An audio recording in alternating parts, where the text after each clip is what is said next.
Hey guys, so it's my 1970 Nova project. This thing, bottom at least 12 inches were gone. I mean, I can't even buy a new floor and put it in without blowing through. I had to add patch panels to it. It's actually a used floor, but it was solid and the price was right, so it made sense for me. It was the bucket seats, manual car that got rear-ended 30 years ago. Guy saved it.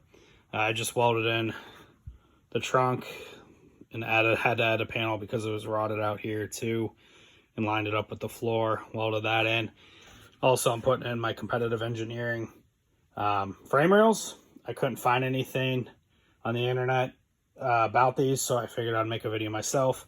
I have the weld in subframe connectors. I had the subframe in the car bolted up and made sure it was parallel and level with the car level, but equal distance on the pinch weld on both sides. So you can see that there, and you can see a bunch of clamps on it. What I did is I extended out with an aluminum tubing that parallel line from the subframe connectors all the way back and made sure it was equal distance. It was actually 3 foot on the spot from the inside to the outside edge of the 1x1 square aluminum tubing. So yeah, clamped it back there. I got a bunch of used car or spare tire jacks from the salvage yard, and it's nice to finally tune the car or whatever I'm working on with a drill. So shop 209 asked about the fitment of the competitive engineering. He was curious on how well they fit the trunk, and I wanted to take a video to show you just how well. I mean, they're pretty good. Fit the contour of the trunk up top. Not as good as factory, of course, because those welded right to the trunk pan. But out back, I'll show you. That's where the rear shackle goes, of course. Out back, the knockout for when you fill your trunk up with water sits in, and it's dimpled in. And it might actually make a couple cuts, because then I'll sit from there. I'll sit flush throughout this entire area here. And I'm actually going to be putting with this, you got to put a fuel cell in. So I'm LS swapping this car. So I'm going to do a EFI fuel cell. I'm going to measure the distance between here and come up with something for a fuel cell. But you can just see this car was completely gone. I mean, I could literally move this trunk a couple inches anyway while it was floating in here. So I'm going to cut this out, plasma cut this out, let it sit, close that gap. Might drill some holes and spot weld the frame underneath, and stitch weld it underneath solid too, because this thing's got to go on a solid rotisserie.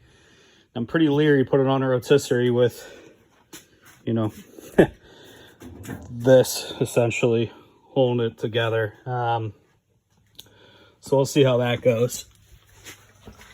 Yeah, you can see from that side, not the greatest. I am going to try to do a custom 4-link on this car. I know it's a lot easier when it's fully tubbed, but I keep going back and forth from Caltrax and split monoleafs to just 4-linking it. The reason why I want to 4-link it is because I'm not terribly confident. I don't have a lot to go off of to make sure this back end is square. I really don't. And with that, a 4-link is fully adjustable, so I can probably give up some leeway. Like for instance, where you weld the frame on the back of the subframe connector, there's no reference point at all. It's pretty much all 100% custom.